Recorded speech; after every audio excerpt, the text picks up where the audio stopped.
You're listening to the AfterBuzz TV network, now the largest new media platform on the web, and your number one source for after-show entertainment. Very good, Keith. Johnson. From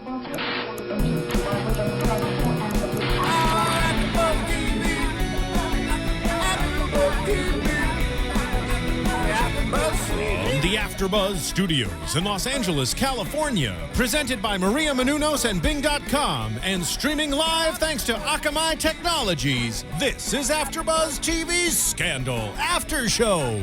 We'll break down tonight's episode and get you all the latest news and gossip. If you'd like to buzz in on tonight's show, you can buzz us at 424-256-1729. That's 424-256-1729. And now, another post-game wrap-up show for your favorite TV show. It's AfterBuzz TV's Scandal After Show. Hello, Gladiators. We're back for another exciting week of AfterBuzz TV Scandal After Show. Bing is for doing, and today we're going to be talking about Episode 5 from Season 1, Crash and Burn. But before we do anything else, first let me introduce myself. My name is Emilianus Jr. You can find me on Twitter at Emilio E. Jr. If anybody's watching live right now, tweet me. I have my phone next to me and we'll answer your questions. But now my co-hosts are going to introduce themselves. Hi, I'm Sophia Stanley, and I have finally joined the world of Twitter, so you can tweet me at Sophia Stanley, and that's Sophia with an F for fanatic, or also Facebook. You can always be my friend and talk everything scandalous. Hey, what's up? I'm Bam Erickson. You can follow me at Twitter and Facebook. I'm also have my phone with me, so if you guys have anything you want to tweet us, and we'll be sure to give a shout out to you. And of course, we can't forget Mari up in New York. Mari, we miss you, but she couldn't be with us today. Hopefully she'll join us in the future. But yeah, first, before we talk about the show, let's talk about iTunes. iTunes and YouTube, guys. You really came through. Your rating, your commenting, and I guess it's working because we were in the top 10 again this week. Way to go, Gladiators! Yeah. So that's exciting. So yeah, continue to rate and comment on iTunes and tell a friend, because once you tell a friend, that's one more person that will be connected to the AfterBuzz network and they'll see how great it is. So, keep continuing to do that. But we have a lot to talk about with this episode. Yes. So I guess we should start with the Flight 684 story, because it opened up where, Quinn and Harrison were walking through the field and she's like, what's going on? We have more important things. Did you file a missing report? But he's like, just calm down. It's handled. And then we see that this plane crashes in the field. Which I thought it was so dramatic, first of all, but let me back up. I lived in the District of Columbia for 10 years. So the way that they shot it and the emotion, it was almost as if I was there. Like the way they shot it actually felt like news footage and not like a fictional program. And the way that they scanned the scene and they showed elements that other TV programs don't. So for instance, when they kind of held for a beat on the pink rain boot, the little and that was kids, the last shot, yeah. I literally was like, I can't believe that I'm already crying 3 minutes into the episode. But no, it was brilliant, and the emotion and using that to start the storyline was just it sent chills through me. Absolutely love the show. I love this particular plot line versus last week. This plot line more so kind of carried the show. In Olivia's her storyline kind of took a backseat, but it all still made sense.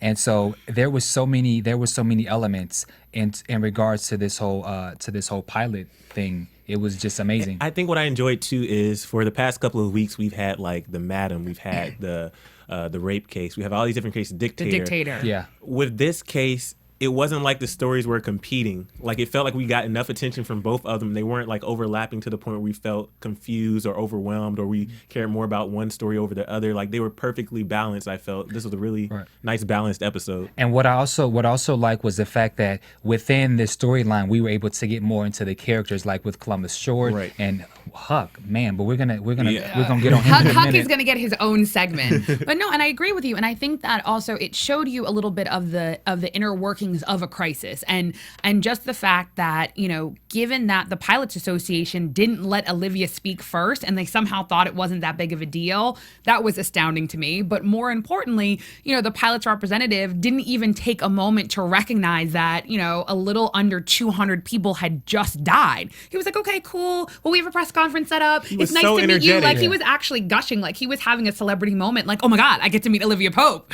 And he was like, and then she was like, well, yeah, under these types of circumstances. But I think it reiterates that her reputation precedes her, and that even in a moment of a crisis, people are actually just enamored with her and are just so happy to meet her. Yeah. Well, even with the storyline, the plane crash, the pilot who was sober for 20 years, and how they went after her, and the whole thing was. Which, briefly, you notice that Shonda Rhimes really likes to put women in powerful roles, so she has a female pilot.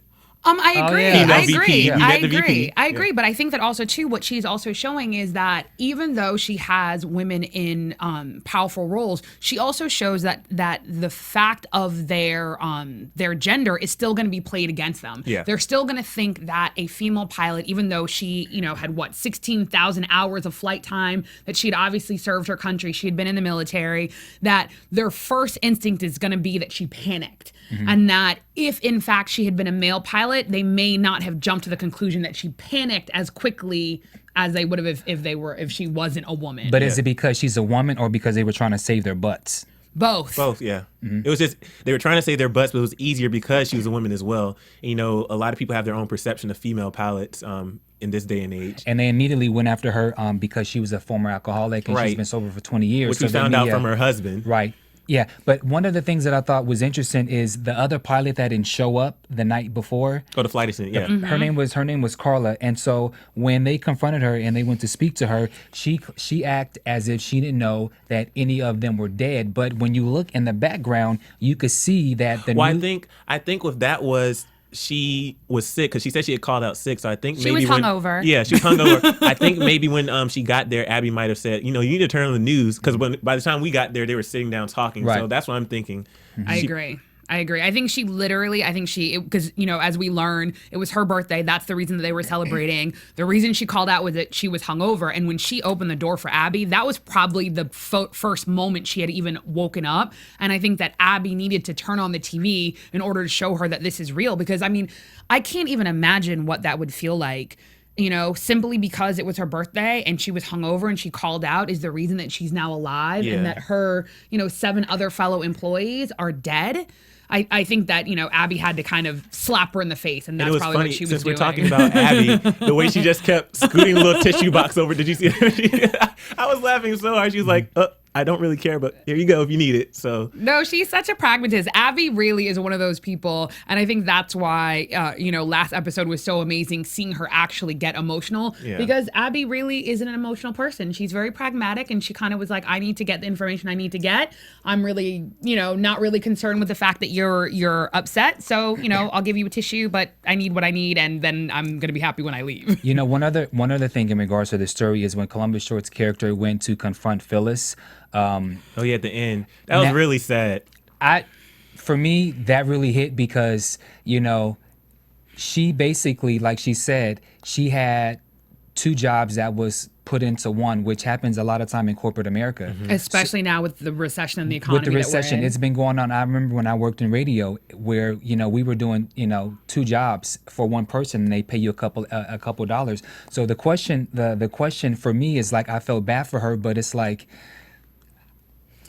I was struggling with the exact same thing, Bam, because I think that that's why the characters and the character development, even though, she was probably on the screen for, less than 3 minutes, it shows that we don't live in a black and white world. We live in various shades of gray, and that at the end of the day, you can feel for her. She's a working mom who is stressed out, working 2 jobs, is concerned that she potentially could get fired because she can't keep up with her workload, but at the same time, cares about the well-being of her daughter, and states that she's already missed 1 piano recital and wanted to make sure that she didn't miss another. And so in her mind, all she did was simply make a copy of a report for an airline or a plane that they have said on several occasions was in essence perfect and had no mechanical errors.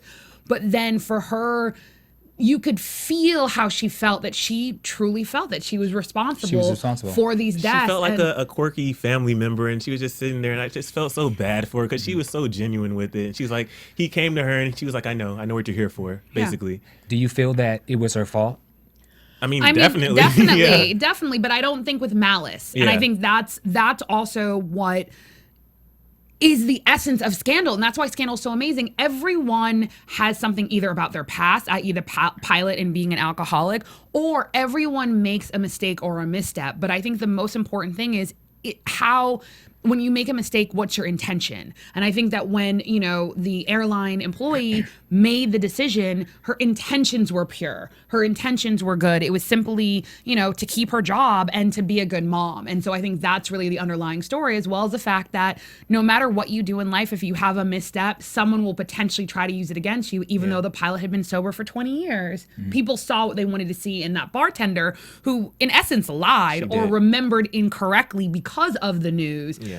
Stated that she was wasted, which was not, in fact, the truth. Absolutely. What do you guys think about Steven? I just think he needs to break off the engagement. Because he's a ladies' man, and that's his. Because what did he say? He said, I don't have my superpowers anymore. Like, I can't use every tool in the box. What tool? I mean, I thought it was great. I thought it was so funny and it was comical, but it also showed that at the end of the day, it's like we're human beings and we're all struggling. Like, I think, even in earlier episodes when he was afraid to propose to her, I think he was afraid to propose because he knows that he is not a perfect man. Right. I think he knows he's not a perfect human being. But at the same time, I think, he was doing it for a good cause. I think his storyline's boring. What? I don't really. His storyline's boring. You could take it or leave it. Yeah, I could take it or leave it, but I really like seeing Columbus. Well, I mean, I'm glad we finally saw something Yeah. from him today, because I feel like the previous weeks we haven't really been seeing much. Yeah, from he's just him. very doesn't say much, but just watching him in his environment, clearly he's like perfect pitch. He has great memory. When he was in that meeting, he didn't take any notes. All he did was sat there, he closed his eyes, and he just listened, which I felt was really powerful, especially when he was coming to the conclusion that, the evidence had been tampered. And I like how we found it out the same time that Steven had found it out, because the way they played that back and forth, absolutely. that was really and cool. I thought the cinematography and how the director, took a direction with that, I thought it was fantastic. What specifically about the direction of the episode and the camera angles did you like? There was a couple of things when Olivia was talking with the president, how they split the screen, and then sometimes how there was like this white silhouette over Kerry Washington's character.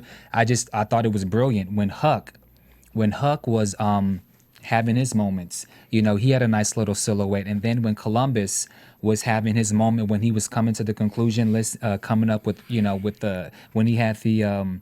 Did he have speakers or something on? He had a headset on. Yeah. He had a headset on. Mm-hmm. Yeah. No, and I completely agree with you. And I think that the fact that he doesn't say a lot, I actually really enjoy that, because I think he's really stoic. And I think the fact of the matter is they couldn't take notes out. So why were they even taking notes? They really weren't paying attention. And by him simply closing his eyes, he was really taking it all in, and it was making such an imprint on him. Yeah. And I think that, you could tell that once, Huck gave him the tape, he was playing it on an iPod and he was listening to it again and again and again, which actually is a perfect segue. Nice. Here at AfterBuzz TV, we definitely enjoy Scandal, and Scandal could be not as enjoyable if they didn't have as many gadgets, if they didn't have, headphones and listening devices and computers and monitors and all those things that they need to basically keep track of the world and to hear what they need to hear. And one of the things that I know that I often get headsets and things for my BlackBerry. I can't live without technology. I often go on Amazon.com. But one of the really amazing things that you can do is, instead of going directly to Amazon.com when you buy all the gadgets that you buy or books or whatever you go online to buy, you can actually go to AfterBuzzTV.com. Again, you go directly to AfterBuzzTV.com. And once you get to our site, there is a link to Amazon. There's an Amazon.com banner. And all you do is you click on that banner and it sends you directly to the same Amazon site that you normally use. There's no additional cost, but what Amazon does is it says, thank you, AfterBuzz TV, and it allows us to do what we do, which is talk to you about TV, because we're absolutely fanatical about television, and we absolutely love Scandal. So So again, when you're about to go to Amazon.com, just take one little tiny step and you go to AfterBuzzTV.com, click on the Amazon banner, and then shop away. I like that.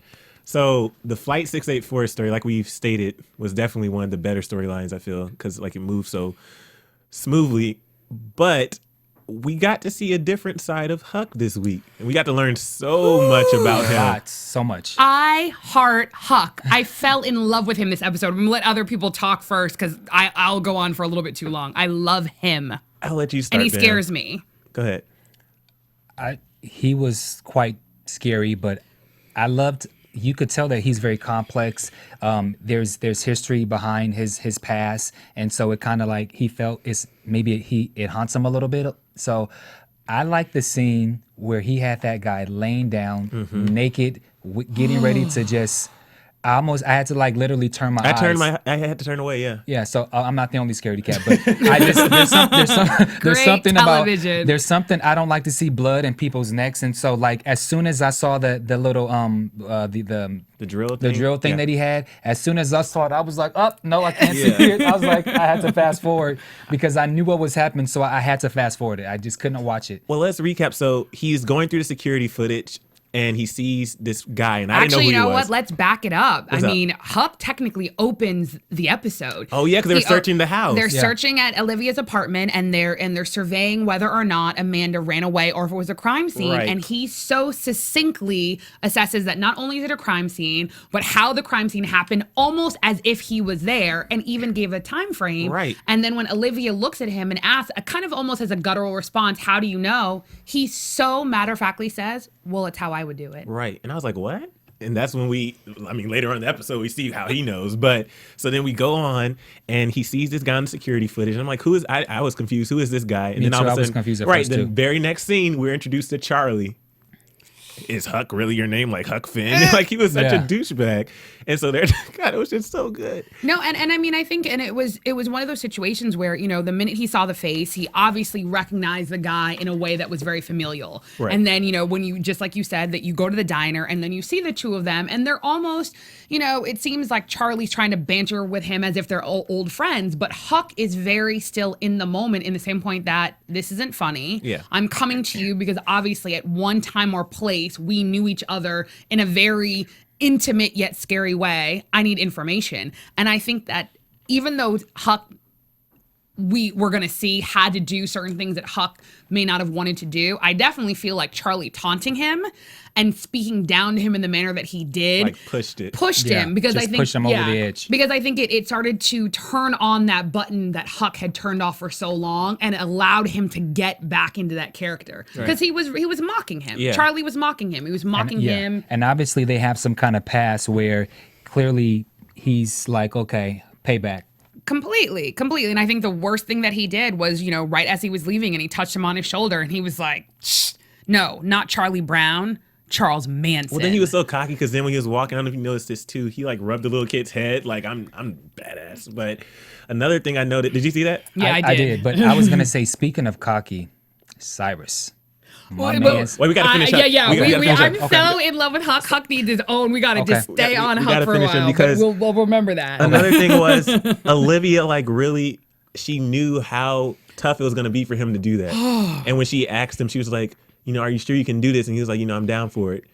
But and he knew, like she literally said, I hate to ask you to do this because I know it's not what you do anymore. Mm-hmm. And he immediately knew, and he goes, you want the body.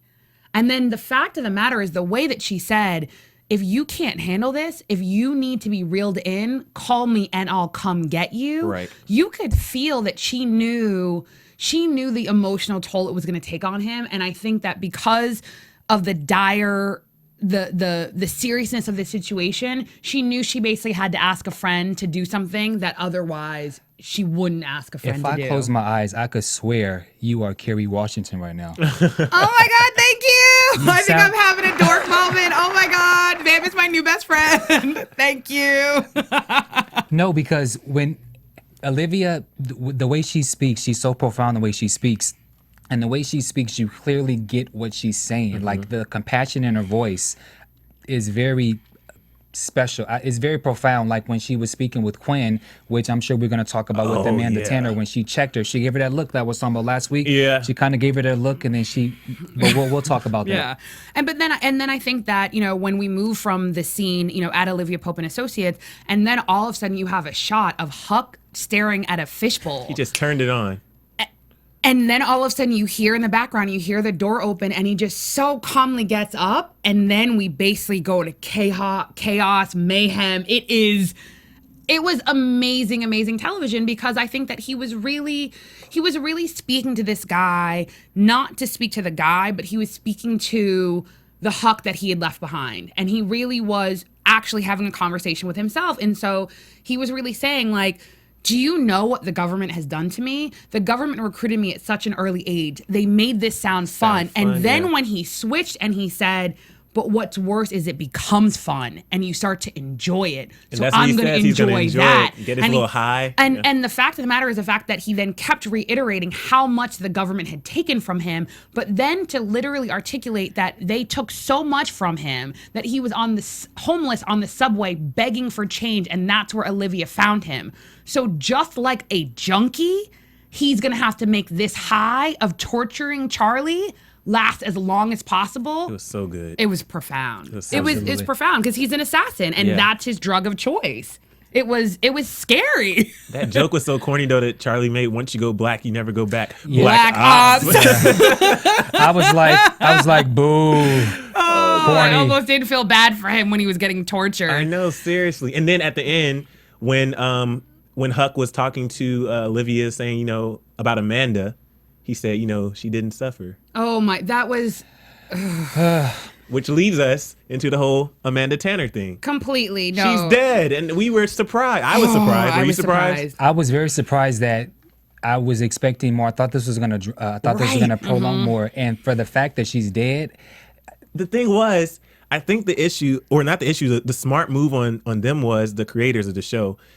In the previews, they showed the body coming out the water. I think that kind of messed with our mind, because I was like, there's no way they would show that. Yeah. We thought like, okay, no, that must be, it kind of gave the illusion that she can possibly be dead, but maybe they were doing the reverse psychology where she's not really, exactly. but we And that's think what that we way. thought. That's And what I then- thought, yeah. And then, lo and behold, she's dead. That scene where they pulled her out of the water was really emotional for me, because I was like, even when they pulled her out, I was like, no, that's not her. Because you know what I was doing? Because she has like a mole or something on her neck, so I was like looking like, no, that's not her, no. And then it was her.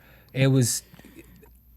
Because I think at the end of the day, it was so finite, and not only was it so finite, and not to jump back to Huck, but again, I think he's absolutely amazing. It goes back to the earlier scene when he's trying to talk to Liv, and then he literally has to scream, "Amanda Tanner's dead!" Yeah, because it's like, what in the world? Exactly. Yeah. And I think that then showing her body come up out of the water after he did what he did, it actually justified his actions, because at first it's kind of like, does he really know that she's dead simply because one of his assassin buddies Exactly. That's what I was on a thinking. tape? Number one. Number two, you have to have some justification for him torturing someone, even if this torture is in fact a murderer. So I think the way that the body was pulled out, the emotional nature of it in essence validated what he had to do, and it kind of, even from his perspective, validated that if he had to go there and has to exist in that horrible space for a time being, it's worth it, because now Amanda Tanner will have some peace, and her father will have some peace. More importantly, Yeah, let's talk about the father thing. Oh, go ahead. I was gonna say really quick. Speaking of the father thing, when Olivia and Quinn were having the conversation with the father, Quinn was like, "Everything's gonna be okay. I promise." I promise. You can't. You and I mean, did you see the look that she did? You look like, you speak like Carrie. Give her a look. Give her a look that She did the what? But then also too, and it's something that I sometimes can't do, it's also from a perspective of caring, because at the end of the day, here you have a father who is in her office, and Amanda obviously told her parents that she was working with Olivia Pope to create some semblance of normalcy so that they wouldn't worry.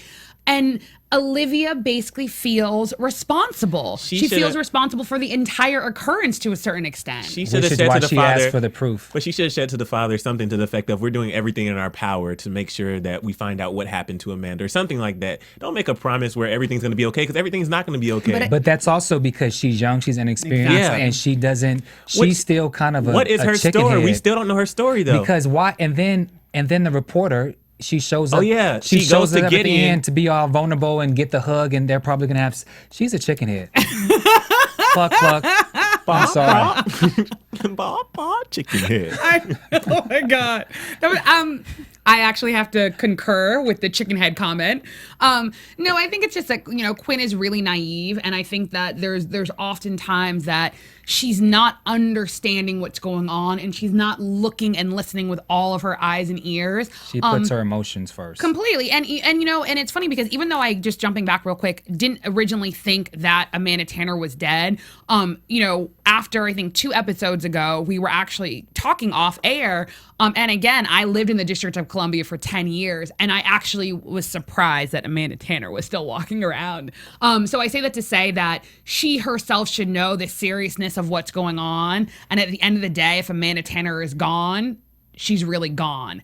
The only caveat to that is I think something that Emil brought up last recap show was, why was no one watching the apartment? Like, that's absolutely foolish. You have, the potential mistress of the President of the United States of America. People were watching the apartment, but the wrong people were watching the apartment. But not Olivia's people. Right. For me, I feel it's not the whole Amanda Tanner dead. Something is incomplete, and I feel that something is going to happen. Well, because the president is getting blackmailed, we saw. Yeah. So we still have to see what's going on with that, which I forgot. We met the vice president this episode. Well, before we go to the vice president, I want to just talk about my man Cyrus. Oh yes. So the president says Amanda Tanner's dead, and Cyrus says this. How sad.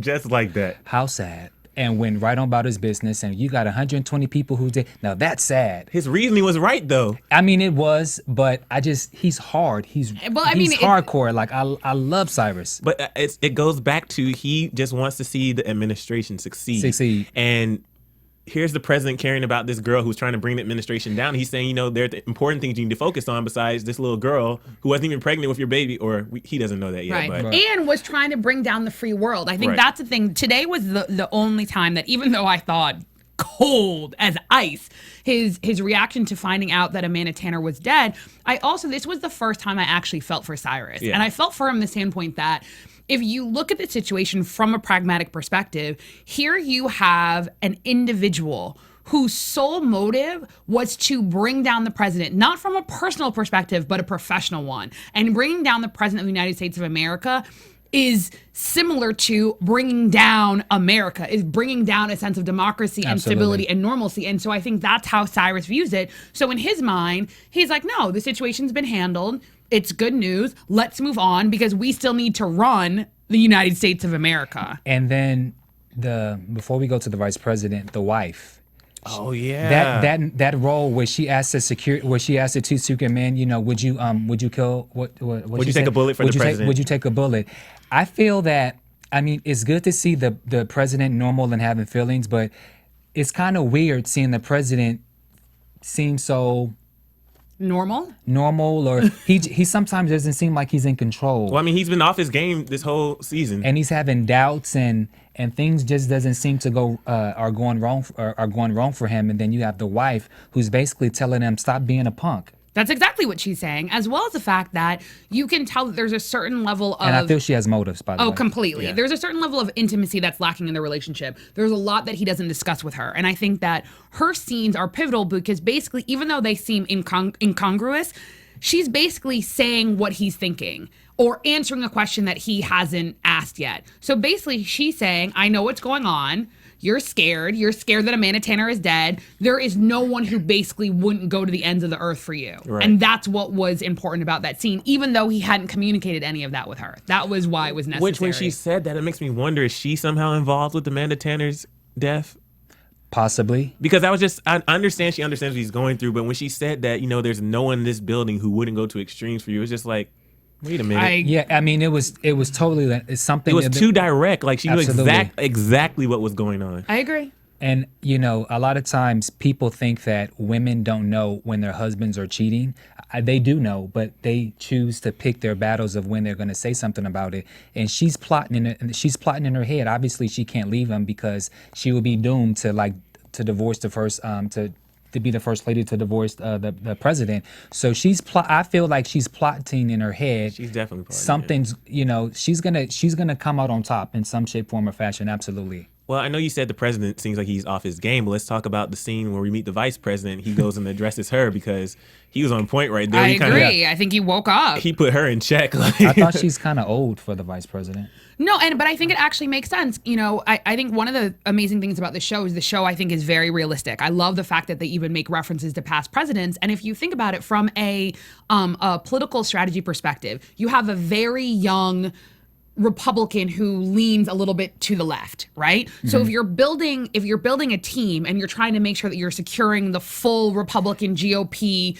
candidacy, then it would make sense. Exactly. That not only would she be a woman, but that she would also lean a little bit older, but then the older also makes sense in terms of her more right-leaning, conservative, very Bible-based philosophy, and that's why I think they make a good team to fill out what the foundation or the strategy of the Republican Party. And I like the disconnect that the two had. I love the disconnect, how they clearly seem like they don't get along, but they know it's business. And she was sticking firm and not wanting to be a part of that act until he basically checked her and said, you know, every vice president wants to eventually be the president. Oh, what? No, you can go ahead. But what I thought about was when you just said that reminded me, remember when Olivia first called, when she first talked to the president on the phone and she said, I know what you did to her. And she said, murder is murder. And then she said, because they all thought Cyrus did it. And she was like, you know, you can't let a bulldog off his leash. And, you know, Cyrus is off his leash now because she thought that Cyrus did it, which obviously we know now he didn't. But he kind of, in essence, did let Cyrus off his leash. He did. Mm-hmm. He did. And she was basically saying, you know, when a pit bull mauls a child, right, you don't blame the child. Like, it's going to be your fault. You blame the owner for letting the pit bull off the leash. And so I think that, you know, yeah, she was saying you now have let him run his course and yeah, he doesn't have a leash on him anymore. Right. And speaking of the phone conversation, I thought that conversation between the president and Olivia was so... Yeah, it goes back, you know me. Yeah. You know me. And just the whole, you know, are the phones secure? And just the fact of how he went through that whole rigmarole of making sure that he wanted to go out in public and not be seen. That was hilarious. Because I think he's an emotional president. Absolutely. And I think that at the end of the day, even though it seems like, you know, from the previous episode they're at war, Olivia is still strategic. And that's why she makes sure, are we on a secure line? You know, there will be no face-to-face. But at the end of the day, I think that was necessary because they do know each other, for lack of a better word, in an intimate way. And that's what I think he was trying to express to her, that you know me. You know I wouldn't do this or sanction it. I don't know. I thought it was kind of romantic. I totally did. I think they're so cute.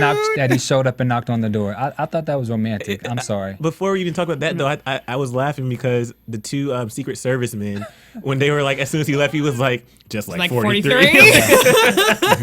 But I mean, and they were like so trying to, when he kept asking questions in regards to, was it Bill Clinton or someone? He was asking questions about Clinton. past He's like, presidents. what, Kennedy never left? Right. You're telling me Bill Clinton never left the White House? We don't know about that. Oh, goodness. I mean, I thought, you know, and I mean, I think also, too, it's great because I think it shows, you know, the inner workings not only of the White House, but at the end of the day, they're still normal human beings. And the president said, you know, am I the president of the United States of America? But you're telling me I can't leave my house. So I'm a prisoner. And so I think it shows. And again, same thing even with Cyrus. I think today was the first day that I started to feel for the president in the standpoint that, you know, I think there's several people that we kind of envy and we think that there's nothing that they can do wrong or that it must be such a great job. But there's a stress level that I think we'll never understand. Yeah. We'll never understand. What do you guys think about, No, go ahead. Olivia and David?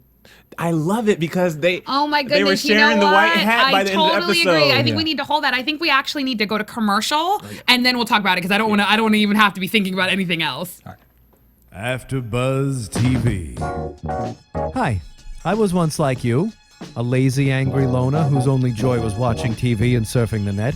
And like you, after I'd see one of my favorite TV shows, I'd be so excited and have so many questions that I'd actually have to talk to my douchebag coworkers about it at the water cooler. Then I discovered AfterBuzzTV.com. AfterBuzz TV produces after-show webcasts and podcasts for TV series of all kinds, like post-game wrap-up shows for all your favorite TV shows. AfterBuzz TV hosts are industry insiders who break down episodes of shows, take calls from fans, and interview cast and crew from each series, with over 60 different after shows, from Boardwalk Empire to American Idol to Vampire Diaries to Real Housewives and more. Now, after a night of TV, I can ignore my stupid coworkers, who I hate, and go straight to my desk and watch or listen to all my favorite AfterBuzz TV after shows, and have all the TV fan interaction I need. Thank you, AfterBuzz TV. AfterBuzz TV. What do you want to buzz about? All right, we're back, still buzzing. All right, so we want to quickly talk about the Olivia David thing because we saw they were sharing the white hat by the end of the episode, and their dynamic was a lot better this episode. Because last week they were so boring. His storyline was boring, and now their dynamics of the relationship is totally changed. Olivia, she kind of showed emotion in front of David, so that goes to show. She treated him like a friend. Yes, and so that goes to show that he is someone important because Olivia is not gonna just break down in front of anyone. Right. I completely agree. Right. I completely agree. As well as the fact that I think when he genuinely asked, "Is she okay?" he meant it from the perspective of a friend. Like in that moment, I think they show that they have mutual respect for one another. And I think that it then, the closing scene when they're having a drink together, he even says it. He says, we banter a lot and we bicker, but at the end of the day, I consider you a friend. However, I have to do my job. Right. You and I both know that this girl was murdered. I know that you know who murdered her, and I know you can't tell me, but I'm basically giving you a heads up as a friend that I need to pursue this. I need to be the sheriff, which allows basically Olivia with a great one-liner. And speaking the of white him, hat looks great on you. Speaking of him investigating really quick, so they said that Amanda's death was root suicide. Oh yeah, and it makes sense because again, and How Emil was can it touch upon this about one of our YouTube commenters highlighted that Shonda Rhimes said in the interview that was the whole reason why the needle was injected between the toes so it could be undetectable. So and think about it, she was found off of the 14th Street Bridge, so they're assuming she jumped. She had already cut her wrist, right? So she already has a history of suicidal tendencies. She jumped off the bridge. So why investigate any further? Exactly. Right. So is this the end of Olivia? There's no way, because I think also too, I'm not going to say this is a misstep, but because Olivia got emotional regarding Amanda Tanner, she went and she sought David's help. By doing that, now she's brought him in to the fact that it can't be over. He has to investigate. Another quick thing I thought about before we go to news and gossip. The father said that he's been talking to Amanda every day since. That was kind of weird to me for some reason. No, remember, Olivia said that that's the only person she could speak with. She could speak with her family, remember? That's right. And her associates. Those were Were you thinking because on the last week, the conversation, she was... Okay, yeah. Oh, but I mean... What if that's not her real father? Oh my goodness, Emil, you're too on point. We'll see. We'll save that for predictions. Yeah. All right, Marissa, news and gossip. AfterBuzz TV News. So I'm going to let Bam start with the ratings. All right. So ratings are consistent. They dropped just a point, but they're at 7.3 million viewers. Still great. You guys continue to watch the show. And I just have one little quick comment about ratings is, again, we live in a new world with so many different channels and so many different options. So make sure that when there's great TV, you watch. And whether or not you're watching in real time or you're watching online, and we were just talking that there are several iconic shows that if they were on the air today, they wouldn't make it. Bam, you mentioned... Like Cheers. Cheers is one of the greatest shows of all time, but Cheers actually was like in the 80s, like 83. They ranked the first season like 83. In the top 100, and it was because once they got on Thursdays with the Cosby Show and etc. So basically, what we're trying to say out there is give the shows a chance. 7.3 million viewers is good. Give it a chance. Hating. Yes, give it a chance and just let it have a fan base. Let it grow. Just briefly, because I was talking to Sophia about this before the show started. There's people who are saying, Scandal has one of the biggest lead-ins with Grey's Anatomy at the 10 p.m. time slot. But you have to understand they're comparing to Revenge and Private Practice.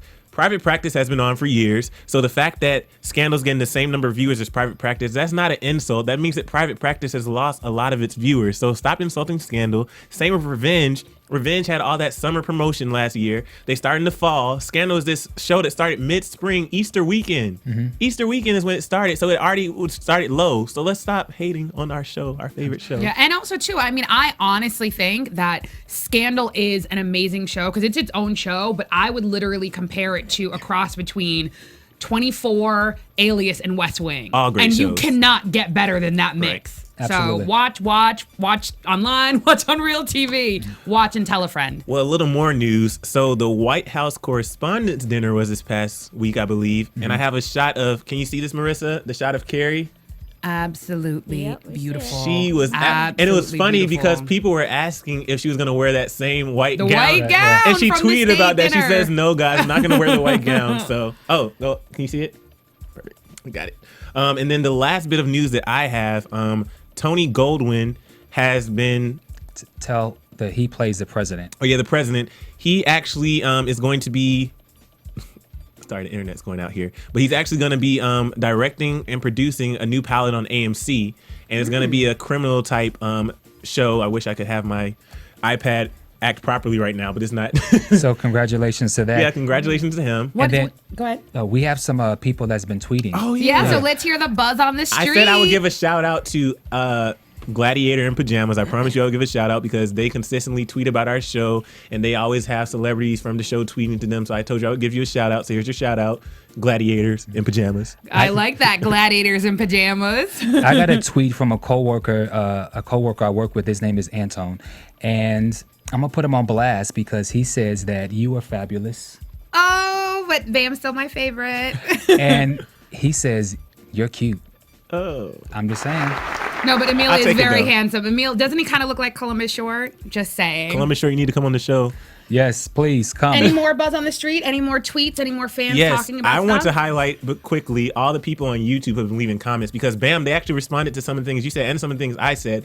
A couple weeks ago, I was asking, how did the president or how did Cyrus know where the president was in the secret spot or whatever? And they said the Secret Service doesn't let the president out of their sight, which makes sense. So he probably just asked the Secret Service, where's the president right now? He found him. And in response to your comments, what did they say? They said something to the effect of, I can't remember.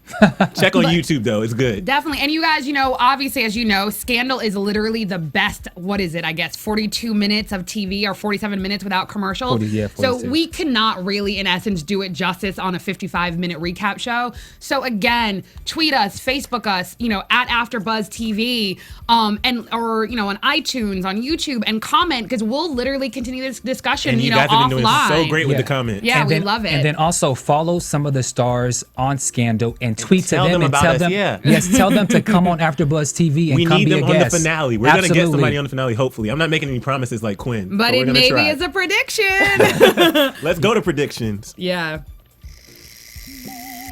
Scandalous. And now, your AfterBuzz TV predictions. We gotta wrap it up. So what do you guys think? Predictions? Amanda Tanner is not dead. They're going to resurrect I mean, her. I guess we got to predict on who we think. Whether or not he's going to resign, Yeah, is he and gonna resign? and what the message is. No, he's not going to resign. Absolutely not. He's going to get it together. His wife is going to slap on His wife's going to slap him, but we saw he's going to get with Olivia. Sorry, we got so eager. We started on predictions without you, so we're going to go to predictions, and we're going to do two sets of predictions: who potentially killed Amanda Tanner, who is the father of her baby, and whether or not the president is in fact going to resign. Who I don't know who the baby daddy is. I don't know who the baby daddy is, but yeah, she's dead. But I don't want her to be dead. But I do think that something's going to happen. As far as I would like to see more character development. We saw Columbus and we saw Hook. Quinn and the reporter go somewhere. I just want to know what her background is because they still haven't Go. explained it. They have to explain it this next coming episode or the following episode. So That's true. But okay, I think that the father of Quinn's baby is whoever is setting this whole thing up. I mean Amanda. Or- Sorry. I apologize. Brain freeze. The father of Amanda's baby is the same person who's plotting all of this together because they needed her to be pregnant because that's their smoking gun. And maybe the guy who was calling. Exactly, because there was some kind of an intimacy in the phone call. I definitely think that storyline has to go through. And now I actually forgot my other prediction questions. Oh my goodness, I'm having a space cadet moment. Is he going to resign? That was one of them. Oh, yes. Thank you very much. And I think that there's no way he's going to resign, but that is basically going to culminate next episode. And just from the previews and the trailer, I cannot wait. Scandalous. I can't wait for the love scenes between the two. I don't know if I can handle that. Oh my God, they're so cute. At the end, they're like, hi. It was great. So continue, talk to us online. We'll keep talking. We love you, I'm sorry. gladiators. So tell us where we can find you.